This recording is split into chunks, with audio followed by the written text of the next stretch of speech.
Hey, Alk, I feel like the assistant coaches have really let the team down for a few years now, particularly without Mike Brown. Do you think the team will make an effort to revamp and reset the bench, the staff? Now, I had several questions like that. So, again, I'm trying to consolidate some of these questions.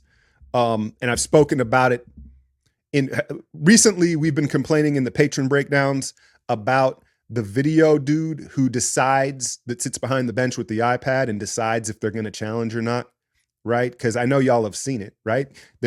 We have to be one of the worst challenging teams in the league. And I'm not even talking about win percentage.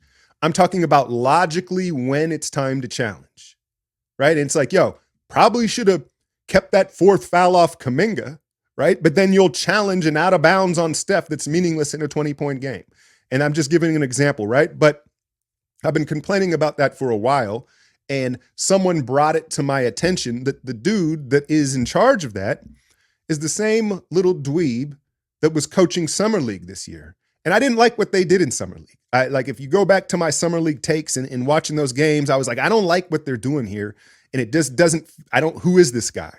And sure enough, he's the decision maker in this scenario. So I think it's not that that's the biggest deal, right? But it's just some insight into their decision making with this personnel. And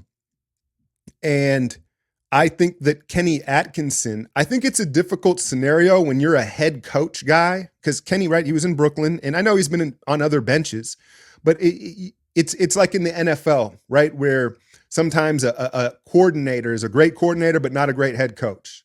And some of these head coaches wouldn't make great coordinators. So I'm not here to shit on Kenny and say that he can't be a good coach, head coach moving forward. But I think the pair with he and Kerr, they may be too similar. And you need some contrast, some good cop, bad cop on the sidelines. I don't know if you noticed, I've pointed it out in the last breakdown. He gets extra frustrated with Kuminga. When Kenny does decide to get up and get boisterous, and I know he's in charge of the defense, which has been very disappointing, obviously. He seems to get really frustrated with Kuminga. But what we need is a rah-rah guy. That's what Mike Brown was, right? He was a and it's not complicated. It's not complicated. First off, we need more size. When you have Chris, Steph, and these guys as the low tag man, it's an uphill climb every time. But what Mike Brown brought to the table, I don't think that he knows defense any better. What he did was he brought a consistent energy every night on the bench, on his feet, coaching it, right? That's Mike Brown's greatest strength, is his energy and his vibe of day to day. Remember that video of him sprinting in practice? If you haven't seen that, go look it up. It's crazy. It's crazy. But we need a guy that's a rah-rah guy to coach the defense and bring the energy consistently. Now, the tricky part with that is it's a fine line. Like you can bring in a rah-rah guy. Is he going to annoy the players? And are they going to tune him out?